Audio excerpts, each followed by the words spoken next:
Hi guys, Shira here. I have finally finished my rotation in women's health. Out of a total of 12 hospital shifts, we did 7 days in the maternity complicated pregnancies ward, 1 day in the women's clinic, 1 day in the delivery room, and 3 days in the nursery. Yeah, that makes sense. So the maternity ward was like super boring. It was just filled with women who had either just given birth or were sitting around being pregnant waiting to give birth.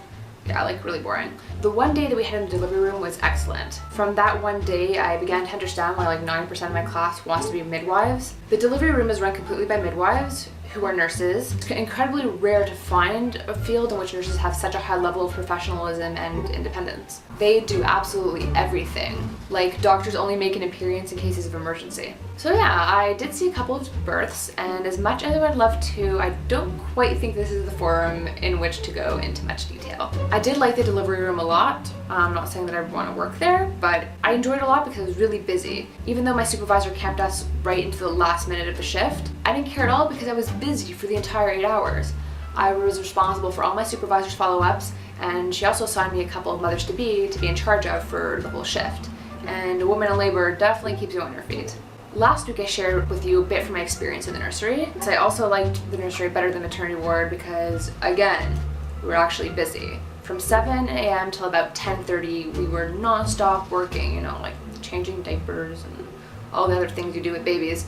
But after that, we were able to chill and study for our psychiatry exam, which went quite well. Thank you very much for asking. The nurses in the ward were really nice and friendly, and I was very happy to see that they're quite diligent about the hand washing before and after each baby. Unfortunately, this is not very common. I actually had to teach one of the girls in my group how to wash her hands. She was literally squirting a teeny bit of soap into her hand and then rinsing them with water. When I saw her doing that, I was like, no honey, you have to like scrub your hands together for like half a minute until you see suds like this, then you can rinse your hands. Like seriously, how does a girl survive 24 years on this earth without basic hand washing skills? Might I add that she's a child of her own? And it's not just the 20-year-olds and the nurses who I have to teach, it's also the kids I babysit. One such incident occurred after a 45-minute excursion to the park. The kids I babysit for, twin 3-year-old boys and a 6-year-old girl, for some reason love playing in the sandbox. So when we got back from the park, I had to serve them dinner.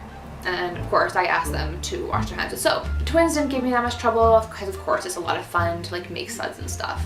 But the 6-year-old is very stubborn, and anything you ask her to do, she'll do exactly the opposite. She needed to know why she should wash her hands. So I explained. I said, so you know when people have to do pissy and poopy, they use a toilet? Well, cats have a different kind of toilet. So whenever cats are finished their delicious supper from the dumpster, they go to the sandbox to do pissy and poopy. So like the girl looks at me like with wide eyes and washed her hands without further complaint. So thanks again for watching. Please don't forget to like, comment, subscribe, and share my videos with people that you know, and share my channel with people you know, and I'll see you next time. But one thing the nurses don't have time to do is just hold the baby.